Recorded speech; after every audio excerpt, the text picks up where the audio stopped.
Rabbanit Shira. Shalom, Rabbanit Chamotal. So in my house, when we invite over guests for Shabbat and they're asking what can they help with, I'm telling them to bring dessert because it's a lot of pichifkes and it's very helpful. So one Shabbat, we're sitting at Shabbat table, the guests are bringing out the dessert that they've prepared, and the man says, I've prepared chocolate mousse because I know you love chocolate mousse. It's my favorite thing. I was like, thank you so much. I love it. Everyone is sitting at the table eating chocolate mousse in those little cups. It was beautiful.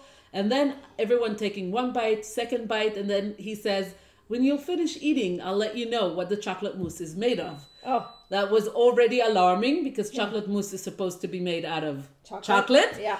And then I stopped eating immediately. And I'm like, okay, maybe you should tell me now before I continue to eat my chocolate mousse. And then he said, well, it's very special. I found this recipe, and it's chocolate mousse made out of avocado. And that was it for me. Drop the spoon. I dropped the spoon. I could not eat it anymore, even though the half the cup that I ate was delicious. It was really very good. He said that the avocado gives it the texture, but I just, in my mind, I couldn't. It wasn't chocolate mousse. It wasn't chocolate mousse. And I told him, Be'emet, I really appreciate everything that you experiment in the kitchen. It's amazing. Can you please just call it avocado mousse and not chocolate mousse? Because it's deceiving. It's deceiving. Yeah. I just ate avocado together with chocolate. I want to throw up. So all I'm saying is use the correct name. So in this week, we started Masechet Zvachim, and this is what we're talking about. We're talking about naming the korban in the proper and accurate name. Meaning, if you're bringing chatat, if you're bringing olah, whatever korban that you're bringing, you have to make sure that you're minded to the same thing. You can't think of olah when you're bringing chatat. You can't think of chatat when you're bringing shlamim.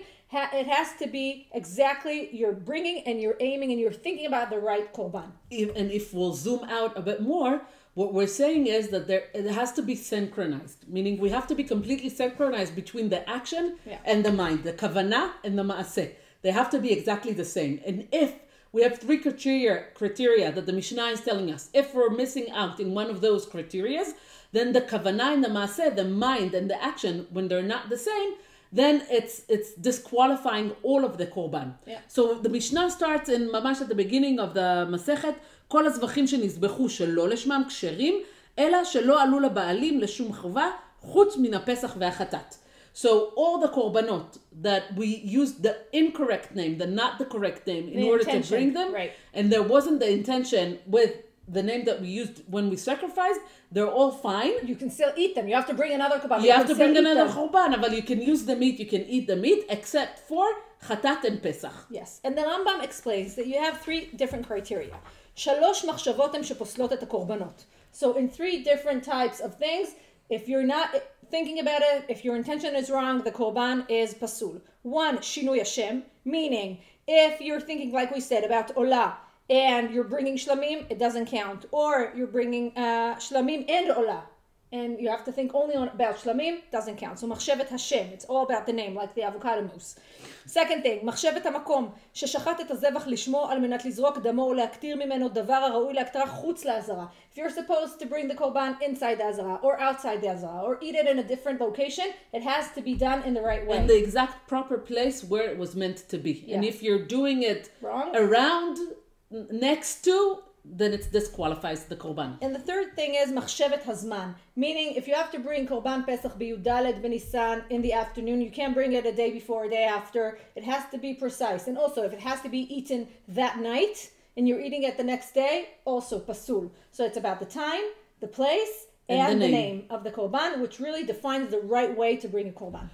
And all of these three things are meant to say that you have to be in a complete set of mind, that your action and your mind are in the same place, that you're not thinking about one thing and doing another thing. It has to be synchronized. So the question is, why are chatat and pesach are different? Why is it that it's all pasul, you can't use any of it, you can't eat the meat if you didn't think about it in the correct way and the intention? Because chatat, so we're relying on a beautiful article that wrote Rav Avihud Schwartz, and I'll open the sograim. How do you say sograim? Apprentices.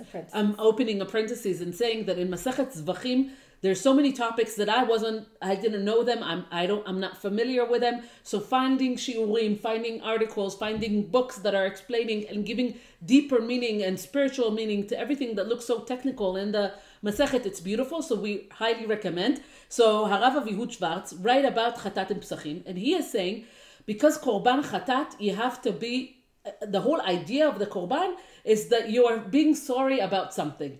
And if you're calling it in a different name, you're saying, you're thinking about shlamim and you're bringing chatat. It's not that the korban is like, you didn't do it correctly.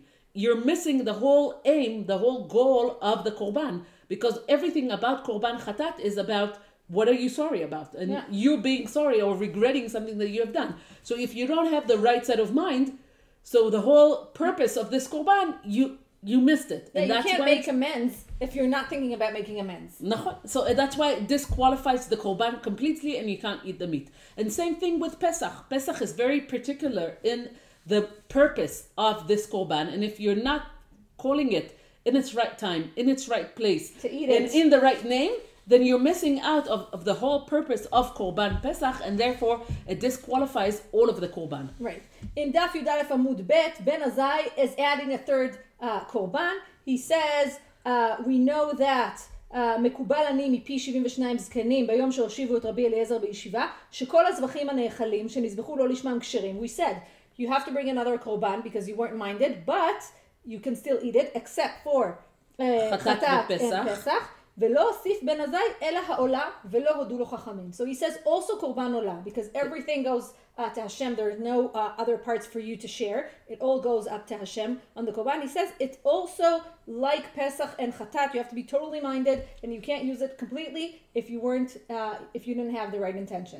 So just from the beginning of that, the way that the Mishnah describes it, that 72 elderly. So we're already understanding that Ben Azai is like giving us another halachic criteria, but Chachamim doesn't agree with him.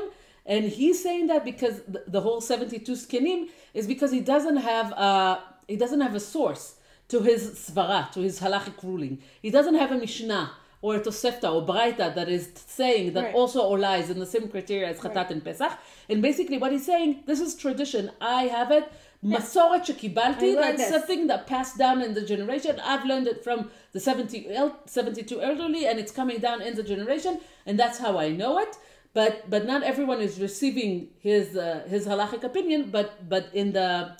But he understands that the Chatat and Pesach, everything has to be about the aim of the korban, and that's why he's saying that Olah is also, if you're missing out the purpose of the korban, you're missing out completely. And Rambam, when he writes about the korbanot, he says about Chatat, but it actually really it's about every korban. So he says Wait, it's Ramban for Chumash Vaikra. We're talking about the Psukim in Vaikra. כדי שיחשוב אדם בעשותו כל אלה כי חטא לאלוהיו בגופו ובנפשו. He says when someone is committing a sin, everything has to be changed, everything has to be revised, and this is why when you're bringing the korban, you're actually thinking about what if this was my body and my blood. ראוי לו שישפך דמו וישרף גופו, but the Kadosh Baruch Hu is giving us a chance to make amends, to fix what was done wrong.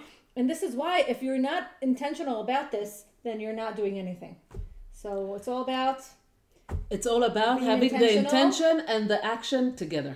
Yes. כוונה ומעשה. שבוע טוב. שבוע טוב.